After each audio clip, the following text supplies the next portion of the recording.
प्यारी साथ संगतियों, यह कलयुग का भयानक समय है और इस भयानक समय में मन इंद्रियां बड़े जोरों पे हैं। हर इंसान आज इतना चतुर चालाक, इतना होशियार अपने आप को मानने लगा है कि भगवान को तो वो कुछ समझता ही नहीं। उसे लगता है कि जितनी अकल, जितनी समझदारी मालिक ने मुझे बख्शी है, शायद ही कोई दूसरा ऐसा जन्मा हो। पर यह भ्रम है, गलत फहमी है।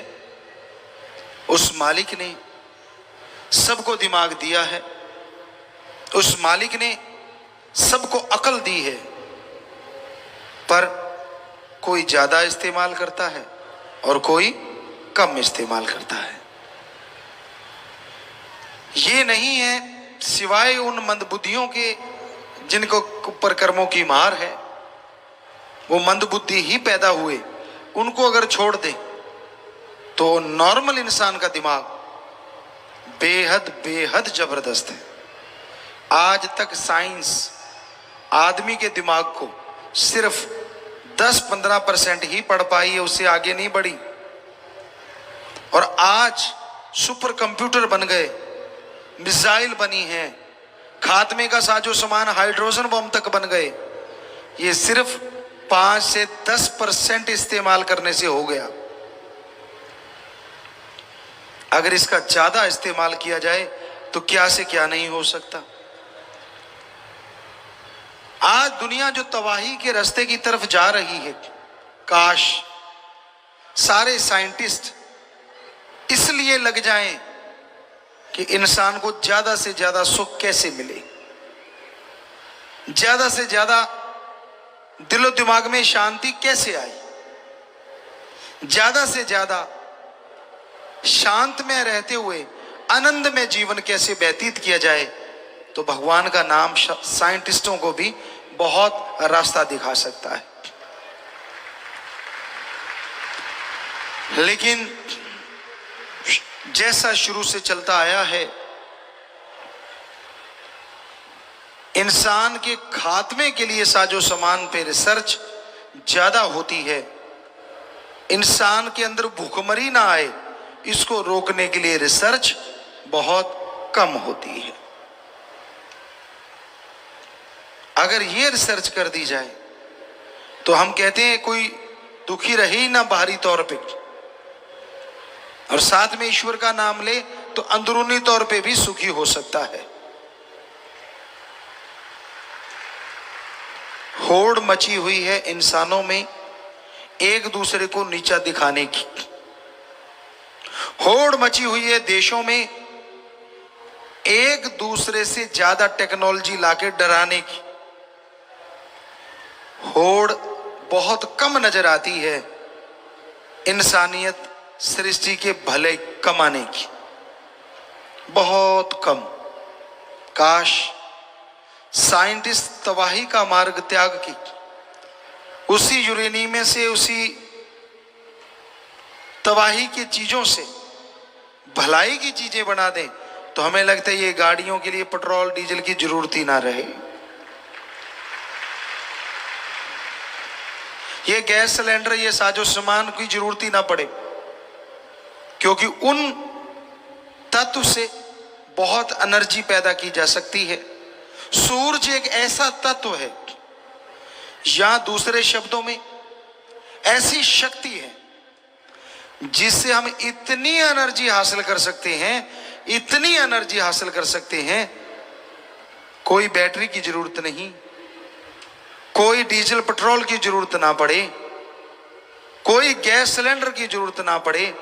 अगर इस पे पीछे लग जाएं और इसको हम पकड़ लें साइंटिस्ट लोग, तो पूरे घरों में चूल्हे फ्री में चलेंगे।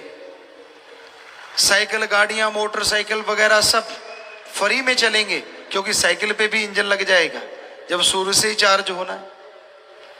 पर कोई उधर दिमाग लगाता ही नहीं, एक हद तक दिमाग लगाते हैं, छोड़ देते हैं। और बेचारा कोई सीधा साधा बंदा उसको पकड़ ले तो उसको कह देते हैं तू नहीं कर सकता, तो कानूनी दायरे से बाहर है। बहुत सस्ते में बहुत बढ़िया चीजें बन सकती।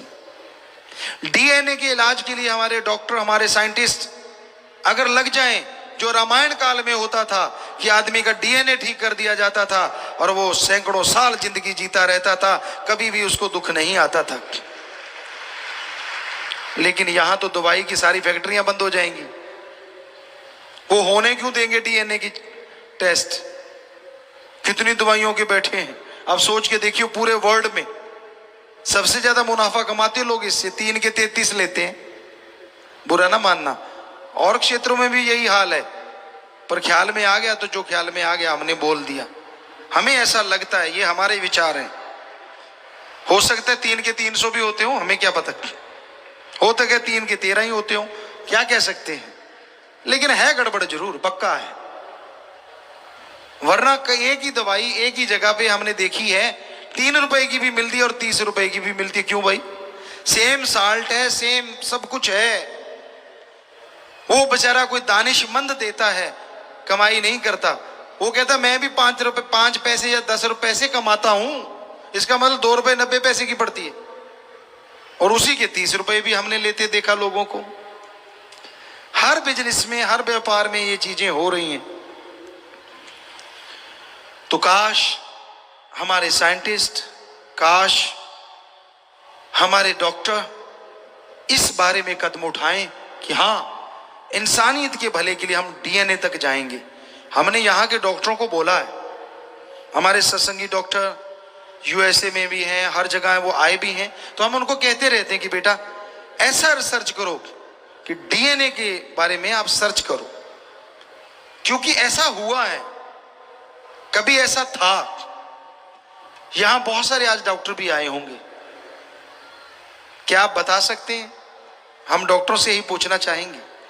शाम को लोग तलवारों से लड़े, भालाओं से लड़े, यहां तक कि एटम की शक्ति का भी सामना करा, जख्मी हो गए बुरी तरह से, वो बेहोश हो गए, लेकिन अगले दिन तलवार लेके फिर लड़ रहे। कैसे? महाभारत का पढ़ के देखो, कितनी बड़ी साइंस थी तब। एक स्नेह लेप नाम था, कितना भी बड़ा जख्म हो, स्नेह लेप, कितना भी बड़ा जख्म, रात को लुगदी बना के भर देते थे, सुबह तक जख्म भर जाता था। क्या था वो? इंडिया में था। आप मर्रम देते रहते हैं कि झरीट 10 दिन तक ठीक नहीं होती, दे तेरे की ये ट्यूब लगा ले, वो ट्यूब लगा ले, ज्यादा है तो 2 इंजेक्शन चढ़ा ले। लो जी, जो इंजेक्शन से डरता वो बेचारा पहले ही नहीं आता, यार 10 दिन ठीक है अपने को। तो हम जरूर चाहेंगे कि आप जो कर सकते हो रिसर्च, वो जरूर करें। जरूर स्टेम सेल आपने ढूंढ लिए हैं, ये उसकी तरफ पहला कदम है। हमारे अकॉर्डिंग ईश्वर ने जो दिखाया, ये पहला कदम है डीएनए की तरफ। अगर आप बढ़ोगे तो स्टेम सेल अच्छी चीज है, बहुत पावर है, बहुत शक्ति है, थोड़े में बहुत कुछ है। गागर में सागर कहें तो गलत नहीं, लेकिन अभी डीएनए वाली चीज से आप बहुत दूर हैं। कहीं ना कहीं इस पे रिसर्च हो रही होगी, लेकिन उनको रोका जाएगा। पता है आपको क्यों? अगर डायरेक्ट डीएनए ठीक करने लगे डॉक्टर, तो फैक्ट्रियां सारी दवाई की बंद। जरा सोचिए कितना बड़ा मक्कड़ जाल है, और वो बंद क्यों करने देंगे? पर ये हो सकता है हम हमारे देश के, विदेश के जो भी साइंटिस्ट हैं, जो इंसानियत का भला चाहते हैं, हाथ जोड़ के जरूर गुजारिश करेंगे कि वो डीएनए की तरफ कदम जरूर बढ़ाएं। अरे गरीब से गरीब, अमीर से अमीर, हर इंसान सुखी हो जाएगा। ईश्वर ने समय लिख दिया, वो तो भोगना है, लेकिन क्यों ना तंदुरुस्ती से भोगा जाए। ये पॉसिबल है। डीएनए से ही आदमी का वजन कम हो, ज्यादा हो, कुछ भी किया जा सकता है, कुछ भी। तो ये राम नाम में ही है सब कुछ। कोई समय ऐसा था जब राम नाम का जाप करने वालों ने ये चीजें ढूंढ ली थी। मर्त प्राय लोगों को 1 सेकंड में जड़ी बूटी सुंघा के जिंदा कर ले देते थे, और मरने नहीं देते थे। आप क्या सोचते हैं? आईसीयू में जाते हैं, वहां कितनी नड़ियां लगी होती, नलकियां लगी होती। क्या आपको बताएं, उदाहरण दें, लक्ष्मण जी मूर्छित हो गए थे, कोमा में चले गए थे, और ये हो गया था कि वो मर्त पराए हैं। लेकिन कहते उस वैद्य ने टाइम दे दिया, इतनी देर मैं इसकी बॉडी से प्राण नहीं निकलने दूंगा। उसने नहीं निकलने दिए। ये जड़ी बूटी ला दो, मैं पल में होश में ला दूंगा। वो जड़ी बूटी हनुमान जी लेके आए और पल में होश में लक्ष्मण जी ऐसे बैठ गए विदाउट एनी वीकनेस, कि जैसे कुछ हुआ ही नहीं। क्या आज हम नहीं कर सकते वो चीजें? आप कहो जी रामायण तो होती नहीं थी, महाभारत होती नहीं थी, कल को आप कहोगे चंद्रमा नहीं होता था, सूरज नहीं होता था, आपका क्या कहना? क्यों? आप कहोगे कल पैदा हुआ है, जब आप जन्मे तभी चंद्रमा जन्मा, उससे पहले तो नहीं जन्मा आपके लिए। तो ये फजूल की बातें हैं। हम गारंटी देते हैं महाभारत भी हुआ और रामायण काल भी था, हम गारंटी देते हैं इस बात की। आप उसमें बहुत सारी चीजें जान सकते हो अगर गूढ़ अध्ययन करो, बहुत बहुत कुछ। पर यह संभव तभी होगा ना जब आपकी रिसर्च उसकी तरफ जाएगी, जब आप उस तरफ बढ़ेंगे। जब तक आप उस तरफ बढ़ते नहीं, आपको मंजिल नहीं मिलती। तो बहुत जरूरी है इस कलयुग में, इस भयानक समय में, इंसानियत के लिए, सृष्टि के भले के लिए कुछ ना कुछ किया जाए। और वो किया जा सकता है। पशु नहीं करेंगे, पक्षी नहीं कर सकता, पेड़ पौधे नहीं, लेकिन इन्हीं से मनुष्य करवा सकता है। इंसान एकमात्र ऐसा है जिसके अंदर दिमाग बेहिसाब है। हाथी के सूंड से कम ताकत है इंसान में, पर उसके सिर पे बैठ के यहां मर्जी लेके चला जाता है। शेर दहाड़ मार दे, आदमी का दिमाग फट जाए, पास से मार दे, कान के पर्दे फट जाएं, लेकिन अपने इशारों पे शेर को नचाता है। और क्या क्या उदाहरण दें आपको, क्या नहीं करता इंसान का दिमाग। और वो भी 10 से 15% की रेंज में, और कहीं 50% तक चले जाओ तो पता नहीं क्या से क्या हो जाए।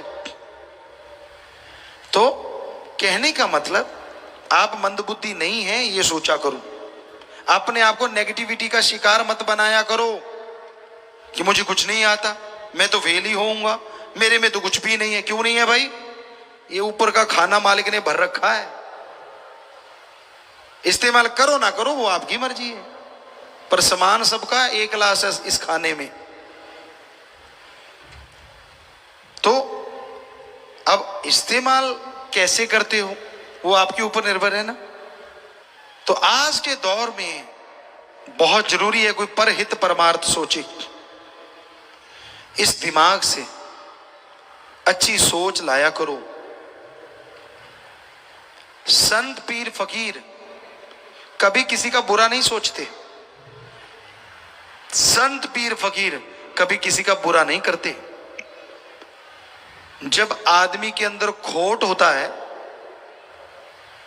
आदमी के अंदर दोष होता है, पंजाबी में एक कहावत है, आपदा पाड़ा आपनों ही मार जाता है।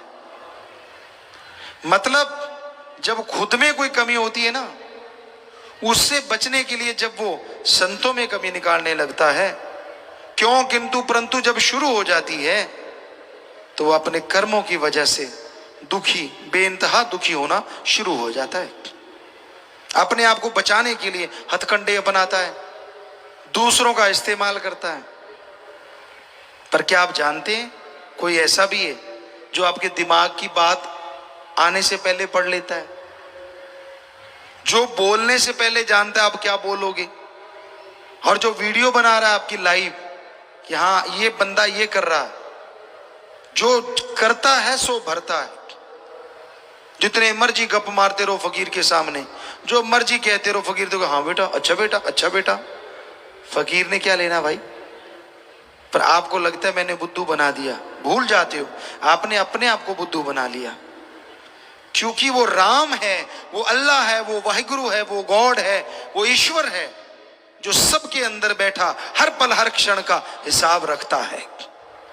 वो जानता है तू बंद कमरे में क्या करता है, वो जानता है दूसरे के कंधे पे रख के तू कैसे चलाता है। वो अनजान नहीं है। अरे तेरे जैसे अरबों बनाए हैं उसने, क्यों भूल जाता है? वो दिमाग को फिट करने वाला है। कई बार आदमी को लगता है यार भगवान है ही नहीं, तो क्या जो कहते भगवान है ही नहीं, आदमी जैसा दिमाग बना के दिखाओगे? आदमी छोटो, आप कीड़े जैसा नहीं बना सकते, अभी तक तो बना नहीं। क्या आदमी का जो शारीरिक ढांचा है, क्या एक बूंद से या 2 बूंद से ऐसे बन जाता है? तो आप बना के दिखाओ। नहीं ना, कैसे पॉसिबल है? कैसे होता है यह सब? कमाल की रचना करता है वो रचयिता। 2 सगे भाइयों के हाथों के निशान अलग अलग होते हैं। 2 सगे भाइयों की तकदीर कई बार अलग अलग देखने में मिलती है। एक ही मां, एक ही बाप, एक ही रगों में बहने वाला खून, पर दोनों की तकदीर अलग क्यों? बताइए, बताए कोई साइंटिस्ट का कौन से जीन्स में कमी आ गई भाई? मां भी अमीर, बाप भी अमीर, एक बेटा अमीर और एक गरीब, क्यों? दोनों की औलाद, दोनों का खून। तो बहुत सारे ऐसे सवाल हैं जो साइंस मुंह बाए खड़ी रह जाएगी, उसे समझ नहीं आएगी, पर हां रूहानियत में इसका जवाब है। जैसे कर्म करते हो वैसा फल आने वाले टाइम में भोगना पड़ता है। मन घड़ंत चीजों पे आप चलते रहते हो, और मन इतना जालिम है जो इंसान को डुबोने में ज्यादा देर नहीं करता। कई बार आपको बात सुनाई है आत्मा और मन की, कई बार उदाहरण दिया है आपको कि एक बुजुर्ग माता थी, उसने 2 पालतू पशु रखे हुए थे, एक था बंदर, एक था बकरा। एक दिन क्या हुआ, सब्जी काट रही थी, फ्रूट पड़े थे, अचानक संदेश आया कि उनके घर मेहमान आने वाले। तो उसने सोचा चलो दुकान से कुछ सामान ले आऊं। वो चली गई, सब्जी काट रही थी, फ्रूट वहीं पड़ा था, बकरा बंधा था, बंदर बंधा हुआ था। लेकिन हुआ क्या, जब वापस आई तो सारा फ्रूट गायब था और बकरा सब्जी में मुंह मार रहा था, खुला हुआ था। बुजुर्ग औरत ने आप देखा ना ताप, डंडा लिया, उठा और 8-10 धर दी। पड़ोसी देख रहा था, उसने रोका, ए माता रुक, ताई रुक। कहने लगी बेटा क्या है? मर जाना, मेरी सारी सब्जी खा गया बकरा। ताई ये गलत। कहते सही क्या है?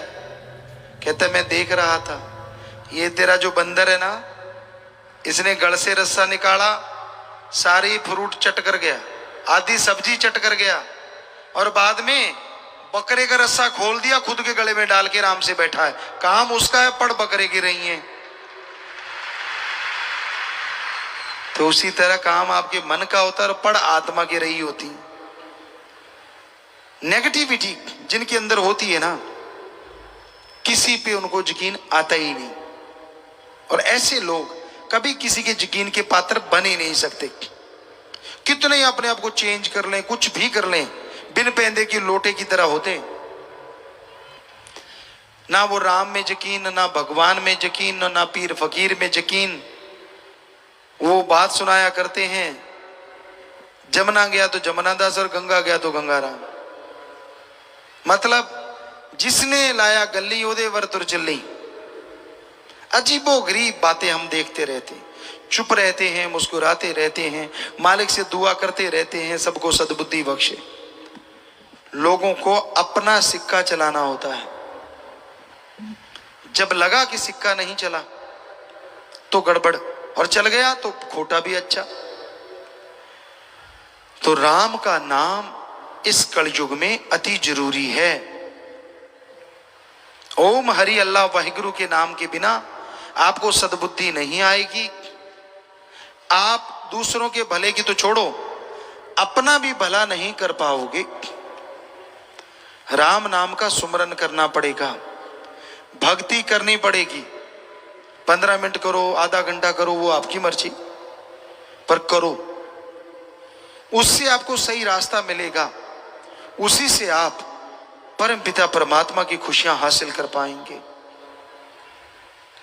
और राम का नाम लेना कितना आसान है। आपको लगता है कि नहीं, पर है आसान। साईं मस्ताना जी, शास्त्रनाम जी दादा ने सिर्फ 3 ही शब्द बना दिए, और अगर एक ग्रंथ दिया होता तो क्या करते आप? अब 3 शब्द भी आप जाप नहीं करना चाहते। कई लोग बड़ा अजीबोगरीब जवाब देते हैं, गुरुजी टाइम नहीं लगता। कमाल है यार, पोटी नहीं जाता क्या? जाता है। आजकल के बच्चे तो आधा घंटा फोन पे मत्था मार के निकाल के आते हैं। उसकी जगह फोन ना ले, राम का नाम जपता रहे, उधर भी काम और उधर भी काम, क्या पता कब मिल जाए राम। पर ना जी, बता कौन सा तेरा काम छुड़वाया? गाड़ी चला रहा है, चलाता जा, हाथों से गाड़ी चला, पैरों से क्लच ब्रेक रेस दबा, और जीवा को अल्लाह वाहिगुरु यार के साथ लगा। बता क्या काम छुड़वाया तेरा? तेरी गाड़ी भी जा रही है और उधर वाली गाड़ी भी जा रही है, क्या पता कौन सी गाड़ी कहां पहुंच जाए। ये फजूल के बहाने ना मारा करो। ऐसे बहाने तो पहली कक्षा में पढ़ने वाले बच्चे भी नहीं मारते, फर्स्ट क्लास वाले, जैसे आप मारते हो। टाइम नहीं मिलता, कमाल है। रोटी खाते हो सही टाइम पे, ब्रेकफास्ट करते हो सही टाइम पे, लंच डिनर सही टाइम पे, राम के नाम के टाइम नहीं है। गप मारने हो सारी सारी रात प्रोग्राम चलता है, और सतगुरु के पास बैठना हो तो नींद आने लगती है। सत्संग सुननी हो तो नींद जारी, मुंह फाड़ फाड़ के आवासियां लेता है, चाहे अंदर बैठ के दांत गिन लो। मतलब अजीबोगरीब स्थिति है। गप मार रहे हो, फिर जोश देखो। अच्छा, सामने वाला पूछता है मतलब फिर क्या हुआ, वो चुगली निंदा 2-4 और धर देता है, ये हुआ वो हुआ। मतलब इतने चटकारे ले लेके करते, इतना तो अब किसी कंपनी की मशहूरी ना हो जाए, उस गोली में नहीं होता, चूर्ण वाली में। आप समझी गए? तो राम नाम के टाइम पता नहीं आपको क्या हो जाता है, तब क्यों नहीं जाप करते भाई? कपड़े प्रेस करना आप नहीं भूलते। हम कहते हैं, ऐसा नहीं कहते कि मत प्रेस क्यों करते हो, करो। बाल सवारने में शीशा बेचारा आगे से तौबा नहीं करता, वरना आप लगे ही रहते हो, उठा के कभी इधर मारे कभी इधर मारे, कभी इधर मारे कभी इधर मारे। पगड़ी बांधने में, टूटी शूटी लगाने में पता नहीं कितना टाइम। शीशा अगर आम हो तो भाग जाए, लेकिन बेचारा वो तो निर्जीव है। हम नहीं कहते कि मत लगाओ, जितनी मर्जी टूटियां लगाओ।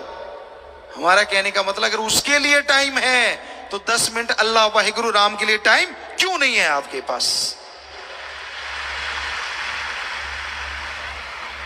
कोई जमीन उपजाऊ है या नहीं, जब बीज डलता है तो पता चलता है। और बीज तभी डलेगा जब उस भूमि को संवारा जाता है। पहले हल चलाते हैं, घास फूस साफ करते हैं, फिर पानी देते हैं, खाद डालते हैं, बीज डालते हैं, तो फसल होती है ना। कोई दुकानदार दुकान खोलता है, रंग रोगन करता है, मशहूरी करता है, सामान लाता है, दुकान भरता है, फिर खोलता है, फिर चलती है ना। बच्चे पढ़ाई करते हैं, फर्स्ट क्लास से लेकर डिग्री डिप्लोमे तक कितने साल लगाते हैं, तो मास्टरेट बनते हैं ना, तो वो डिग्रियां हाथ में आती हैं, तो डॉक्टरेट की डिग्री हासिल होती है। और इधर आप कहते नहीं, हमें कोई भगवान दिखा दे, परमात्मा दिखा दे, हम मान जाएंगे। वाह भाई वाह, आप तो वो मूर्खों वाली बात करते हो कि कोई जाए और कहे बीज दे दे भाई, वो कहेगा ये ले 1 किलो, इसको डालना, तेरे 10 मन दाने निकल आएंगे। और आपको ना भाई, पहले 10 मन निकाल के दिखा दे किलो में से। हंसी आती है ना? तो फकीरों को क्यों ना हंसी आए जब लोग ऐसी बातें करते हैं। हमें तो भगवान दिखा दो, पकौड़ा है जो जेब से निकाल के तेरे हाथ पे रख दें। अरे छोटी सी डॉक्टरेट की डिग्री भगवान के मुकाबले, उसके लिए आप 20-24 साल लगा सकते हो। और परमात्मा के लिए एक पल्ली लगाए, आपको दे दो जी। क्यों भाई, चट्टी पड़ी है भगवान को जो तेरे को दे दे? चट्टी तो तेरे को पड़ी हुई है जो 84 लाख जोनी भोग के आया है, जो दर दर ठोकर खा के अब तुझे इंसान का शरीर मिला है। तुझे चाहिए कि तू मालिक को मिले। मालिक को कोई किसी से नहीं मतलब, लेकिन है वो बहुत दयालु है, इसलिए अपने संत पीर फकीर समय समय पे भेजता रहता है ताकि उससे बिछड़े हुई उसकी औलाद उससे जाके वापस मिल जाए। पर अगर आप संतों से ही आगे निकल जाओ, पढ़ के कट जाओ, तो संत क्या करें? फिर भोगो अपने कर्म। संत एक हद तक दखल दे सकते हैं, उसके बाद चुप हो जाते हैं, क्योंकि संतों की भी एक सीमा है। वो समझाते रहते हैं, सत्संग में बताते रहते हैं, जो सुन ले अमल कर ले बेड़ा पार, ना सुने तो भाई कर्मों का पड़ता भार। संत बार बार कुछ ना कुछ बताते हैं, कुछ ना कुछ देते हैं। आप जितनी बार सत्संग में आते हो, चाहे 15 मिनट, चाहे आधा घंटा, चाहे घंटा सुनते हो नहीं सकता वो घंटा आपकी पूरी लाइफ को ना बदल दे अगर सुन के अमल कर लो तो। पर इधर से सुना और इधर से पार। कई बार ऐसा भी होता है, संत वचन करते हैं, वचनों को पता नहीं क्या से क्या बना के, उसकी गेंद बना के आप जाके घर में खेलते रहते। तेरे को का, मेरे को का, उसको का, उसको का। अरे यहां जितने बैठे हो सबको ही कहा, क्या हमने घूंघट निकाल रखा है कि इधर वालों को नहीं सुना रहे उधर वालों को सुना रहे हैं? हम तो शरेआम बोले जा रहे हैं। ये तो इसमें क्या किंतु का क्या मतलब? अगर आपके जख्म है तो स्पिरिट लगेगा ही लगेगा, और जख्म नहीं है तो एंटीबायोटिक का काम तो करेगा ही करेगा। सीधी सी बात। कमी अगर आप में है तो घण जैसी चोट लगेगी, और कमी आप में नहीं है तो आप और संवर जाएंगे, लोहे से सोना बन जाएंगे। संत किसी दूसरे को थोड़ी ना सुनाते हैं। सत्संग में जो आएगा, बैठेगा, सुनेगा, जिसकी जैसी भावना, जैसी सोच हमारे पास आ रही है, अल्लाह राम हमें बता रहे हैं, हम बोले जा रहे हैं। माइक की क्या औकात, अकेला बोल दे। इसमें जैसी फूंकेंगे वैसी आवाज आप तक पहुंचेगी। हम तो माइक हैं भाई, फकीर हैं, आपके सेवादार चौकीदार हैं। जैसी वो फूंक मार रहा है आप तक आ रही है। तो सुन के अमल कर लो, ज्यादा एक्टिंग मत करो। अभी हम फिल्मों में काम करते रहते हैं आपके भले के लिए, तो वहां हम एक बात कहते हैं बच्चों को, ओवर एक्टिंग मत कर। यहां क्या बोले, सारे हीरो हीरोइन बैठे होते हैं, जब हम निगाह मारते जानबूझ के करते हैं पुत ज्यादा पता लगता है जो तू ऐ करते हैं कि छुपाई है न। सो कहने का मतलब, पता तो हमें सब है, ऐसा फिक्र में ना रह जाना, पर जैसा तू वैसा चल, जैसा चलना चाहे चलता जा। हमने क्या लेना भाई? अगर तू ओवर स्मार्ट बन के चलना ही चाहता है तो चल, तेरी मर्जी।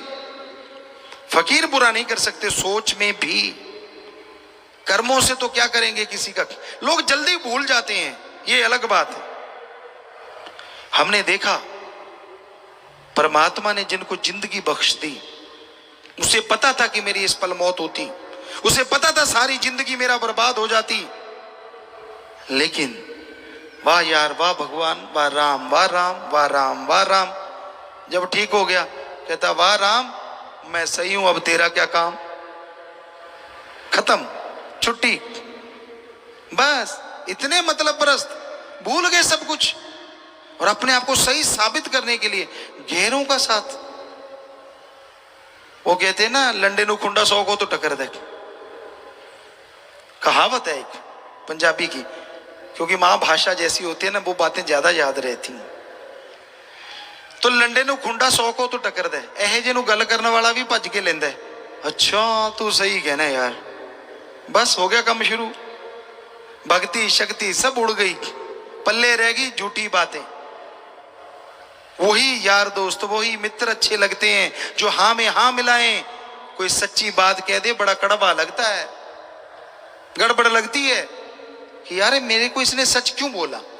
कभी फकीरी की तकड़ी पे तोल के देखा करो, और हम आपको गारंटी देते हैं, यहाँ इतनी साथ संगत बैठी है, कोई एक बताए हमने कभी वचन करके या वैसे कह के किसी का बुरा किया हो, कोई भी। हम देनदार हैं कि हाँ भाई इसका बुरा हुआ, हमने कहा कि तेरा बुरा हो जाए, हो ही नहीं सकता। हाँ, गुस्से में जरूर बोले होंगे किसी न किसी को, और वो राम अल्लाह वाहिगुरु जानता है उस गुस्से में क्या पता आपका पहाड़ कब राई बन गया, ये राम जाने। कैसे फिल्म दिखाएं आपको, कैसे कर्म काटते हैं वो भगवान, कैसे राम का नाम जपने वालों की सहायता करते हैं राम। देखना चाहते हो तो घंटा सुबह शाम सिमरण करो, सच का सच और झूठ का झूठ सामने होगा, दूध का दूध पानी का पानी। पर यह संभव तभी है ना जब सुमरण करो। आप तो ऐसे बंदों के साथ बातें करते हो जो ना सुमरण करते हैं, ना भक्ति करते हैं, ना सेवा। वो कहते हैं ना, एक कहावत है, आप डूबेंदे बामणा जजमान भी डूबे। ऐसे लोगों से बात करोगे तो भक्ति कहां से खिलेगी। वो तो कहेंगे हाँ यार तू यार छोड़ यार, क्या मिला तुझे, क्या हासिल हो गया तुझे। फकीर जो जिस काबिल होता है उसको वही चीज बख्शते हैं। फकीर कभी भी गलत नहीं हो सकता। उनको गलत कहने वाले के कर्म बुरे आ जाते हैं, शायद इसलिए वो बोलते रहते हैं। हम नहीं चाहते भगवान किसी का बुरा करे, सबका भला करे, सबका फायदा हो। ऐसा कहने वाले भी मालिक की दरगाह में बख्शे जाएं, यही मालिक से दुआ कर सकते हैं, बाकी उसकी मर्जी। फकीर गलत करता है। कईयों ने मस्ताना जी के टाइम बोला, फिर परमपिता शास्त्राम जी महाराज है उसके टाइम बोला, आजकल भी लोग बोलते रहते हैं। ये तो चलती रहती है निंदा चुगली। लेकिन सोचा करो, फकीर गलत क्यों करेगा भाई? क्या उसने पहले गलत किया? पहले तो नहीं, अब करता है। आपको क्या पता क्यों करता है, आप जानी जाने। और जब सच्ची बात बताओ फिर कहते हो अगर ओहो ही कहना था तो वैसा किया ही क्यों। तो हमारा कहने का मतलब, आप किसी को बुरा मत कहो जब तक उसके बारे में जानते नहीं। जान गए तो भी बुरा ना कहो। क्यों? कल को वो अच्छा हो गया और आपने उसको दोस्त बनाया, अगर बुरा कहा हुआ है तो फिर क्या होगा। सच्ची बात कड़वी लगती है। कोई सच कह दे, हम रोज आजमाते हैं, कोई सच कह दे तो मिर्ची लगती है, और कोई लिपा पोती करता रहे तो वो अच्छा लगता है। तो भाई नेचर बदलनी चाहिए। फकीर सबका भला मांगते हैं, तरवर फल नहीं खाते है, सरवर पीवन नीर, परमार्थ के कारण संतन भयो शरीर।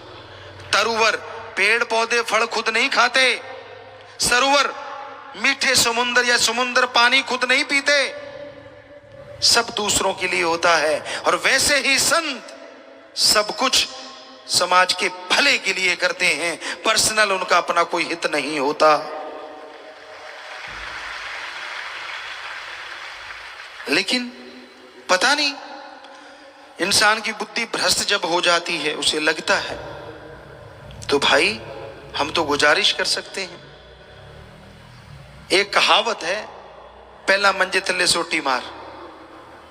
मतलब पहले खुद के बारे में तो विचार कर ले, तू कहां से 30 मार भगता गया। कौन सी ऐसी भक्ति कर रखी है जो तू फकीर को पहचान गया। फकीर की बात में राज होता है, उसे गलत तरीके से मत लिया करो। अगर उसने वचन कहा है 100% आपका फायदा होगा, नुकसान नहीं होगा।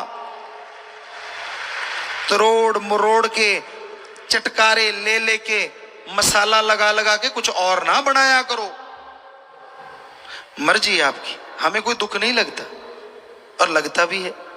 दुख इसलिए नहीं लगता कि हमारी बात क्यों काटी, और लगता इसलिए है कि वो राम ने कहलवाई है, उसमें पता नहीं आपका कितना फायदा होने वाला था और वो आपका नुकसान हो गया। तो भाई फकीर कभी किसी का बुरा नहीं करते। सबका भला सोचते हैं, भला करते हैं, लेकिन कलयुग है, यहां भला किया लोग चुटकियों में भूल जाते हैं। चुटकियों में जिंदगी तक जिस मालिक ने दी हो भूल जाते हैं वो कि यार मेरी जिंदगी जब उसकी दात है तो मेरा मुझ में क्या है। ऐसे तो नहीं गुरु साहबानों ने लिखा, मेरा मुझ में कुछ नहीं, जो कुछ है सो तेरा, तेरा तुझको सौंपते क्या लागे है मेरा। ये दो लाइनें ही अगर कोई मान ले तो राम का ऋण कभी ऐसा हो ही ना कि उतार पाए। उसको पता है कि लाइफ में ये पल था और अब ये पल है किसकी वजह से। तो मतलब ही नहीं है कि इंसान उस राम के प्रति कभी गलत बोले, भगवान के प्रति कभी गलत बोले। लेकिन ये यहां से जिंदगी यहां मिली, और जैसे आपको बोला कि जब सब कुछ ठीक है तो राम का क्या काम, और जब नुकसान होने लगा, घाटा पड़ने लगा, आजा राम आजा राम। तो ये सही नहीं है। एक रस तो रहिए कम से कम, उसका शुक्राना करोगे, हम गारंटी देते हैं शुक्राना नहीं करवाएगा वो, बदले में ढेर लगा देगा वो खुशियों के, दया में रहमत के, कृपा दृष्टि के। हाँ, आप मानो ना मानो वो एक आपकी मर्जी है, आप अपनी राय रखते हैं। आप हर कोई मर्जी के मालिक हैं, आप पशु नहीं हैं जो खूंटे से बंधे हुए हैं। हर इंसान अपनी मर्जी का मालिक, हर किसी में अपनी अकल है। पर कईयों को हमने देखा, जो उनको पहले देखा कई सालों वही हाल, वही अहंकार, वही खुदी, वही सब कुछ, ना बदले। तो भाई फकीर ये नहीं कहते कि तू मेरी पूजा कर, फकीर कहते पूजा उसकी कर जो तेरे अंदर रहता है, पूजा उसकी कर जिसने सारी सृष्टि को बनाया है, पूजा उसकी कर जो अल्लाह वाहिगुरु राम है, उसकी पूजा कर। और पूजा के लिए पैसे ना चढ़ा, पूजा के लिए नोट बोट की जरूरत नहीं है, उसकी पूजा करनी है। अगर तेरी आंख से उसकी याद में तड़पते हुए एक आंसू भी बह गया, वो हीरे जवाहरात से बढ़ के मालिक दान मानेगा और खुशियों से लवरेज कर देगा। पर उसकी याद में, सिर्फ उसकी याद में। हमने देखा है लोग वैराग्य पैदा करने के लिए मरे हुए माँ बाप को याद करके रोने लग जाते हैं। एक्टिंग में तो ठीक है, पर आप ये दिखाओ कि मैं तो भगवान की याद में, मुझे तो जी वैराग्य आ गया, ये गलत है। वैराग्य लाया नहीं जाता, आ जाता है, और वो जो आ जाता है तो ईश्वर को भी ले आता है। तरीके रास्ते भगवान को बहुत जल्दी पाया जाता है। खुश्क निवाजे खुश्क रोजे, खुश्क भक्ति खुश्क इबादत, सालों लगे रहो कुछ फर्क पड़ता नहीं। और तरीके रास्ते, वैराग्य के रास्ते लोग कुछ घंटों में मालिक को पा लेते हैं। तो भाई ये वैराग्य का रास्ता अल्लाह वाहिगुरु राम तक जल्दी ले जाता है। लेकिन भाग्यशाली जीव होता है जिसकी आंखों से दो बूंदें वाहिगुरु के लिए, राम के लिए गिरती हैं। बेटा नहीं हुआ, आंसू, पशु दूध नहीं दे रहा, आंसू, दुकान में घाटा बढ़ गया तो आंसू, बच्चों के नंबर कम आ गए तो आंसू। क्या है, अगली बार ज्यादा आ जाएंगे। और तेरे आंसू से नंबर तो बढ़ने से रहे, ये तो है नहीं तेरे आंसू से 10 नंबर बढ़ जाएंगे, ऐसा तो है नहीं। तो जरूरी है, आंसू बहाना कुछ गलत नहीं होता, लेकिन उसका रास्ता सही हो तो ये आंसू भगवान से भी मिला देते हैं। वैराग्य अगर सही हो, ईश्वर का नाम लेते हो, सेवा करते हो, ये वैराग्य के रास्ते चल के लोग मालिक को जल्दी पा लिया करते हैं। सच्चे दाता रहबर शास्त्राम जी महाराज, समस्तान जी महाराज का परोपकार चुकाना तो दूर, बताया जाए ये भी बहुत बड़ी बात है। उनका रहमो करम जो मूसलाधार बरस रहा है, बरसता रहा और बरसता रहेगा, उसका वर्णन लिख बोल के किया नहीं जा सकता। ऋण उतारना तो सोचा भी नहीं जा सकता।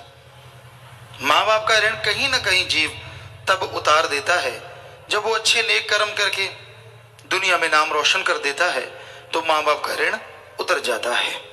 जब उसके नाम से माँ बाप की पहचान हो जाती है तो माँ बाप का ऋण उतर जाता है। लेकिन गुरु संत पीर फकीर जो मालिक से जोड़ते हैं, अल्लाह मालिक की भक्ति इबादत की चर्चा करते हैं, उनका ऋण उतारना कल्पना भी नहीं की जा सकती। हम तो अपनी बात करते हैं। तो सतगुरु मालिक ने, दाता रहबर ने जो नवाजा, कहने सुनने से परे। और आज का दिन साथ संगत का जज्बा है। हमें जिन्होंने जन्म दिया, हमारे बापूजी जिन्होंने हमें जन्म दिया, जन्मदाता मगर सिंह जी नंबरदार, तो उसके लिए साथ संगत हर साल ब्लड डोनेट करती है। तो भाई उस दाता रहबर का ही ये कमाल, ऐसी जगह जन्म दिलाया या ऐसी जगह जन्म दिया, यहां सब लोग परमार्थ में रंगे हुए थे। सबका भला करना बापूजी सिखाते, खुद भला करते, भले की प्रेरणा देते। परिपूर्ण तो सदगुरु मौला राम ही हो सकता है, आदमी तो नहीं हो सकता, इसमें कोई शक नहीं, कोई दोहराई नहीं। लेकिन उनके जो उपकार हैं, गरीबों का भला करना, खाना खिलाना, लड़कियों की शादियां करवाना, और जो भी गांव में सांझे अच्छाई नेकी के कार्य होते थे उनमें बढ़ चढ़ के हिस्सा लेना, तो ये अपने आप में बेमिसाल बात थी। और दूसरी बात ये कि हमारे साथ उनका एक अलग ही व्यवहार होना। शायद संतों ने उन्हें कहा था कि आपके घर में जो पैदा होंगे आपके पास ज़्यादा देर नहीं रहेंगे, जिनकी चीज़ उनके पास, तो बेपरवाजी ने जितनी देर रखा उनके पास रखा, फिर अपने पास बुलाया। तो किसी माँ बाप को 18 साल बाद बच्चा पैदा हो, बहुत बड़ा घराना हो, और उसको भी ये बता दिया जाए 23 साल तक आपके पास रहेंगे, फिर वहीं चले जाएंगे, तो वो आदमी फट सकता है। लेकिन क्या मजाल, बापूजी ने किसी को भी कभी जिक्र किया हो कि ऐसा होने वाला है या ऐसा होगा। हमें लाड़ बहुत करते, बैराग में आ जाते, रोने लग जाते, बहुत प्यार करते, एक पल भी हमारे को देखे बिना नहीं रह पाते। अगर हम खेत में भी चले जाते, जो हमारा शौक भी था और जरूरत भी थी, खेतों में काम करते थे, तभी खाना पीना होता था। भाई बड़े खेत चाहे कितना ही बड़ा हो, जिम्मेदार जानते हैं अगर करेंगे नहीं तो खाएंगे क्या। पर उनको बड़ा अजीब लगता, मकान पे चढ़ जाना, बुलाना, जल्दी आ जाएं, या फिर हमारे पीछे खेत में पहुंच जाना, ये आम बात होती थी। इतना प्यार, इतनी मोहब्बत देना, शायद कहीं ना कहीं ये भी अंदर रहता था कि इन्होंने चले जाना है। बहुत प्यार, उनकी भावना भी ऐसी थी। और दूसरा, जब हम आश्रम में आते थे, शुरू से आते थे, 1972-73 में जब नाम ले लिया था तभी से आते थे। कभी साल में आगे, थोड़ा कम आते थे, छोटे थे, कभी 6 महीने में, कभी 3 महीने में ऐसे आते थे। फिर जैसे जैसे 23वां साल नजदीक आता गया तो वो आना जाना कई गुना बढ़ गया। हम सेवा करने लगे, कहीं भी कोई सेवा होती सेवा करते, बोरियां उठाते, कई बार आश्रम के चने होते, गेहूं होती, तो उसको संभालना, और भी बहुत सारे कार्य जो आश्रम में चलते, फावड़े का कार्य, काटने का, फसल काटने का कार्य, लंगर पहुंचाते, गाड़ी थी तो उस समय कुछ बात और थी। तो इस तरह जो भी कार्य मिलता सेवा किया करते। तो जैसे ही 23वां साल नजदीक आया तो उनको बोला ही हुआ था, तो वो थोड़ा सा वैराग्य में ज्यादा आने लगे। हमसे तो कभी कुछ नहीं कहते थे, हमारी माता जी से कहते कि इनको रोका करो, बहुत ज्यादा जाने लगे हैं, खेत का काम कौन संभालेगा, इतना बड़ा खेत है, बच्चे हैं छोटे छोटे, क्योंकि जो छोटी बेटी है वो तो 1 साल की थी, और दोनों जो बड़े बेटी बेटा हैं वो उस समय शायद 4-5 साल के ऐसे करीब रहे होंगे। तो कि ये बच्चे इनको संभालते नहीं, करते नहीं। हालांकि हम जब भी जाते उन बच्चे भी हमारे साथ खूब प्यार था, है, और मालिक के वचन है, बेपरवाह जी के हमेशा रहेगा उनके वचन।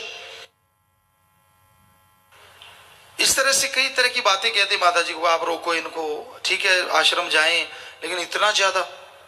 तो माता जी ने हमें कहा, हमने कहा जी ये तो हमारा कर्म है, इसको हम कैसे छोड़ सकते हैं। आपको कोई तकलीफ आए तो बताइए, खेतों में कोई कमी, कहते नहीं, घर में कोई कमी नहीं, बच्चों से पूछा भाई आपको कहते नहीं, कोई ऐसी बात नहीं है, किसी को कोई कमी नहीं। तो हमने कहा फिर तो कोई दिक्कत ही नहीं है। कई बार हम यहाँ आते, सेवा करते, 1 दिन 2 दिन 4 दिन 5 दिन जितना भी रुकते, और कई बार ऐसा भी होता कि जैसे 2 दिन लगा के गए, रास्ते में चले जा रहे होते और सोचते यार आज नहीं आना था, तो वहीं से वापस आ जाते। कई बार ऐसा हुआ, गुरुसर मोडिया के पहले गांव है 3-4 किलोमीटर दूर, सूरावाड़ी उसका नाम है, तो हम वहां पहुंचते और वहीं से सरसा वापस आ जाते। कई बार शाम को रात को यहाँ वापस पहुंचते। कई बार ऐसा होता कि मजलिस में अभी इतना टाइम पड़ा नहीं यार, दर्शन तो जाके वापस करने दिल कर रहा है, बस आत्मा नहीं मानती, दर्शन करने, तो वहीं से गाड़ी दौड़ाते और यहाँ पहुंच जाते। लेकिन बापूजी को ये मालूम था, और जैसे हमने जब बेपरवाह जी ने आदमी भेजे जहाँ से कि उनको लेके आओ, तो हमने उनको बोला कि भाई अब तो बुलावा है और हमने जाना है, आपको कोई हमने कुछ कहा हो कभी जिंदगी में, कभी कुछ बोल दिया हो, क्योंकि हम रोक देते थे हर बात के लिए। जैसे फसल होती तो हम कहते ये नहीं ये करेंगे, क्या माता जी से तो खैर ज़्यादा ही होता था, माँ बाप जैसी बात नहीं थी, बहन भाई जैसी बात होती, लड़ाई झगड़े चलते रहते, छोटे छोटे, ऐसे नहीं कि लंबा चौड़ा कोई काम, जैसे भाई बहनों में प्यार के होते हैं उसी तरह। बल्कि कई बार पड़ोसी कह देते कि आपके घर में कितने बच्चे, तो वो कहते एक ही, कहते नहीं ऐसे लगता 5-4 बच्चों, क्योंकि हम आगे भागते, माता पीछे भागते, पकड़ा पकड़ी। बाबू जी कहते कि तो क्यों, ये आपके काबू आने वाली चीज़ नहीं है, मत इनसे पंगे लो। तो ऐसी ऐसी बातें चलती रहती। तो उस दिन जब हमने बापूजी को कहा कि भाई टाइम हो गया है और हमने सतगुरु ने बुलाया है, हम तो जाएंगे, तो बापूजी कहने लगे, रोने लगे, बैराग में आ गए, हमारे कंधे पे हाथ रखा, कहने लगे मुझे तो पहले ही पता था, इसलिए तो मैं आप परेशान रहता था कि आप जाओगे, ये तो होके रहेगा। अंदर मेरी आत्मा कहती कि तू क्यों परेशान हो रहा है, ये तो होके रहेगा, जब संतों ने कहा था, पर मन नहीं मानता था कि नहीं जाए ना, बस मेरी नज़रों से दूर ना होए, कुछ ऐसा ना हो जाए, बिल्कुल भी एक पल भी दूर ना। जिनके बच्चे होते हैं उनको पता है कितना प्यार होता है, कितनी मोहब्बत होती है, खास करके वो जिनका इतना बड़ा घराना हो और इतने नेक और हक हलाल की कमाई करने वाले। कई बार ऐसा भी होता, सत्संगों के बाद भी हम यहाँ से एक बार शायद मध्य प्रदेश के झाबुआ साइड में चले गए, सत्संग करते करते, वहाँ नंगे लोग रहते थे। राजस्थान के जोधपुर साइड में कोटड़ा और झाड़ोल तहसील, तो किसी ने बता दिया बाबूजी को, वो घर में रहते थे, गुरुसर मोडिया, यहाँ भी कोठी थी, यहाँ भी रहते थे, तो उनको बता दिया कि वो इतनी दूर गए हैं और वहाँ आदिवासी हैं जी, वो नग्न रहते हैं, नशे करते हैं और जहर बुझे तीर मारते हैं, किसी की सुनते नहीं। तो पिताजी तो वहाँ सत्संग करने गए हुए, बस इतना सुनना था। 2-3 दिन लूज मोशन लग गए और खून के लूज मोशन चलते रहे कि हाय, क्योंकि बाप वाली जगह, बाप वाली अपनी, वो इतना बेहद हमसे प्यार करते थे, हम उसका वर्णन नहीं कर सकते। जब हम कहते तड़फने लगे, व्याकुल हो गए, बुरा हाल कि कैसे हो, बस मेरे पास आए सीधे। वो कोई ऐसा कारण बना, क्योंकि परम पिता जी के पास जब आए थे तो ये कहने लगे भी हम इनके बिना नहीं रह सकते, सारी जमीन ले लो, जायदाद ले लो, हमें एक कमरा दे दो, गुरु गुरु कर लिया करेंगे, हमने क्या करना है जब सब कुछ ही यहाँ आ गया, मेरा तो सब कुछ ही है। तो परम पिता कहने लगे नहीं नहीं, हम आपसे कुछ भी नहीं लेंगे, ऐसा कोई कुर्बानी नहीं, आपकी ये बहुत बड़ी कुर्बानी है जो ले रहे हैं, तो हमेशा लोग आपको याद रखेंगे और महान कुर्बानी है, और हम तो इनसे ले नहीं रहे, इनकी झोली में दोनों जहान की खुशियां डाल रहे हैं। तो बेपरवाह जी से फिर कहा कि जी कभी आ जाया करें हमारे वहाँ 15 दिन के बाद, महीने बाद। बेपरवाह जी कहने कोई बात नहीं, हम कहेंगे, देख लिया करेंगे। तो हम जब वहाँ झाबुआ से या उस साइडों में सत्संग कर रहे थे, तो वो तड़फ रहे थे, ऐसे खून का लूज मोशन लग गए। डॉक्टरों ने देखा है कुछ भी नहीं है, नॉर्मल है, लेकिन अंदर से पता नहीं क्या हुआ, इतना उनके अंदर बैराग्य, रोते। किसी को आज तक, माता जी को भी, किसी को भी दिखाते नहीं थे कि मेरे आंखों में आंसू है। कमरे के अंदर जाते, लॉक लगा लेते अंदर से, और बस, और बाहर बिल्कुल नॉर्मल होकर निकलते। 2 घंटे 3 घंटे वहीं अपना वैराग्य करना, रोते रहना, तड़फते। तो जब वो ऐसे तड़फ रहे थे तो वहीं से हम सीधे गुरुसर मोडिया आए और पहले ही कहने लगे कि सत्संग हो गई, माता जी को, बच्चों को, कि यहाँ आएंगे संत जी, हमें संत जी कहते, यहाँ आएंगे, सीधे आएंगे। कहने लगे हो ही नहीं सकता, कोई रास्ता ही नहीं है इधर से, वो तो उधर से आएंगे जयपुर साइड से और सीधा सरसा जाएंगे। वो ऐसा कुदरत हुआ कि वाकई उस रास्ते से आए और अचानक हमने कहा कि भी अपने गुरुसर मोड़िया चलना है, वहाँ से होके चलेंगे। और जब वह जैसे वहाँ पहुँचे तो बस बड़े खुश। शाम का टाइम था और रात रुके, तो बस वो ये नहीं होता था कि हमसे कोई ज़्यादा बात करें, तो बस बात आ गए खुश, कोई लूज मोशन नहीं है, खाना सही है, सारा कुछ ठीक हो गया। एक पल में आराम से बाजू सराहने देते और सो जाते। तो माता जी कई बार कहते कि आप तो बड़े तड़फ रहे थे कि भाई आएंगे बात करें, कहते नहीं बस मुझे दर्शन हो गए, मुझे और कुछ नहीं चाहिए, बस आंखों में आंसू भर के सो जाते, पूरी गहरी नींद। कहते अब बस कोई फिक्र नहीं। तो इस तरह एक अलग तरह का प्यार, हमारे सामने आते, कभी कुर्सी पे नहीं बैठते, जोर लगाते। तो साथ संगत भी उस दिन को, जो भी आप आए हैं भागों वाले, दृढ़ विश्वास वाले और एक परमार्थ वाले आप लोग आए हैं, तो बस मालिक से यही दुआ करेंगे कि मालिक आपके घरों में आपके माँ बाप, आपके परिवारों को भी खुशियों से नवाजे भगवान, अंदर बाहर कमी ना छोड़े।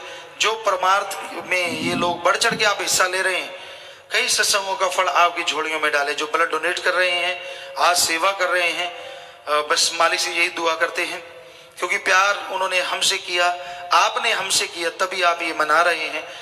तो ये इस घोर कलयुग में कोई आसान नहीं है कोई अपने सतगुरु से, अपने मौला से प्यार करे। यहाँ तरह तरह की हवाएं चलती हैं, काल का देश है, निंदक महानिंदक तरह तरह के हथकंडे बनाते हैं, पता नहीं क्या क्या कहते रहते हैं, क्या क्या बोलते रहते हैं। लेकिन मालिक के प्यारे जैसे आपको बोलते हैं कि ना वो कभी परवाह करते थे, ना कर रहे हैं और ना कभी करेंगे जी। क्योंकि मालिक के प्यार में जो चलता है उसे मालूम होता है कि चाहे कोई कुछ भी कहता है, वो अपनी उसकी मर्जी है और सच सबके सामने होता है। सो भाई राम नाम में आप ध्यान लगाइए, जो परमार्थ कर रहे हैं मालिक बेइंतहा खुशियों से नवाजे। एक बार फिर मालिक से दुआ करते हैं और आप सबको बहुत बहुत आशीर्वाद देते हैं।